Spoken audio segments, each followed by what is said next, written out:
مساء الخير يا حلوين، يسعد أوقات الجميع بكل الخير والرضا.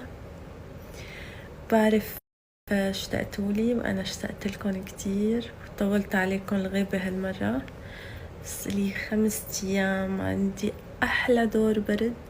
لسه مبين شوي بصوتي، عم يطلع صوتي من مناخيري شوي، بس الحمد لله اليوم أكيد أحسن بكتير. بس كان دور برد شوي تقيل، الحمد لله على كل حال. أكيد هذا تنظيف للجسم وخير وأجر وعافية. أو اليوم هيك تنشنشت وتنشطت شوي وقلت لازم أرجع أتفاعل معاكم وأسعدكم بطلتي البهية. فإلي زمان طبعا ما نزلت سنابات مثل العادة وما حكيت معاكم وما دردشنا وما ضحكنا.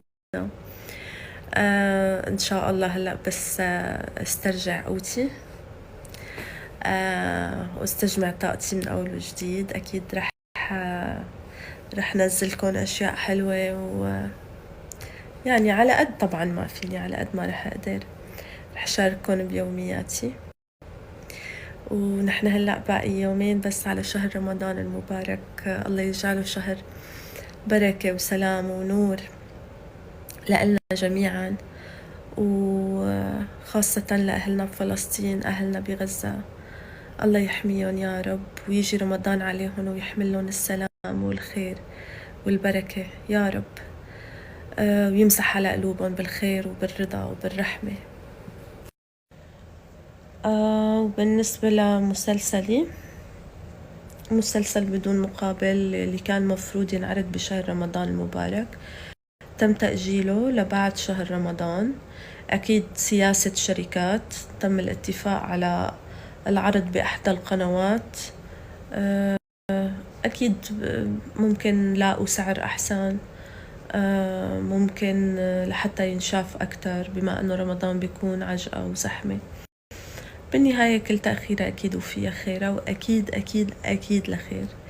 إن شاء الله بيتابع بنسبة أعلى بعد ما ينتهي شهر رمضان. وبيني وبينكم، ويمكن البعض يستغربوا، أنا من رأيي إنه شهر رمضان يا ريت يضل الروحانيات وبس.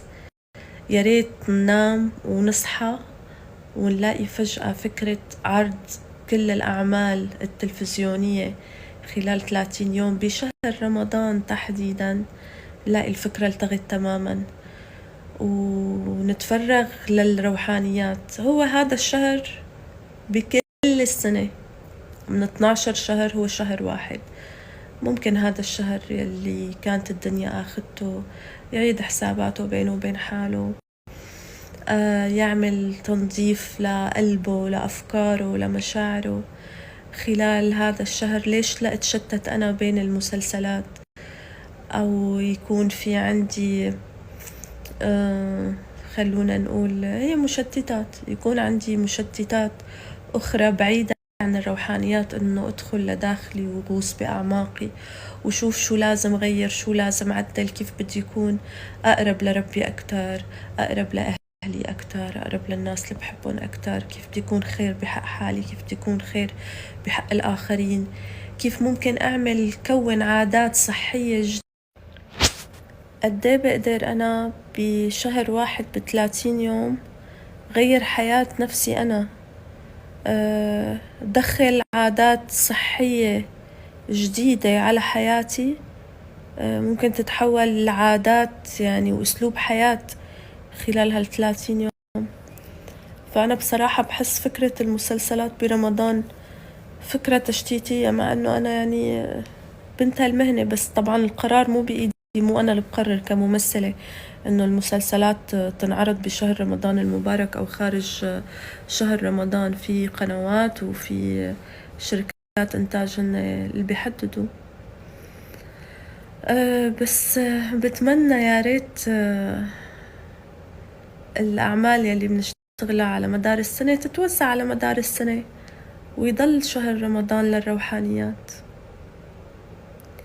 على الأقل الناس يلي كانت نسيانة حالها ونسيانة تهتم بهذا الجانب خلال هذا الشهر ترجع تستعيد هذا الشي، ترجع ترتب حساباتها. هذا الشي مهم لألنا كلياتنا مني وجر طبعا. أنا عن حالي على فكرة تقريبا لي 5 سنين ما بتابع مسلسلات برمضان. أنا أصلا عربي ما بتابع، مو كبرة وشوفت حال، بس أنا هواي أجنبي أكتر، بحب تابع مسلسلات وأفلام أجنبي. فحتى برمضان يعني ما بيكون إلي مرة تابع ولا شي عربي، ولا شي literally حرفيا.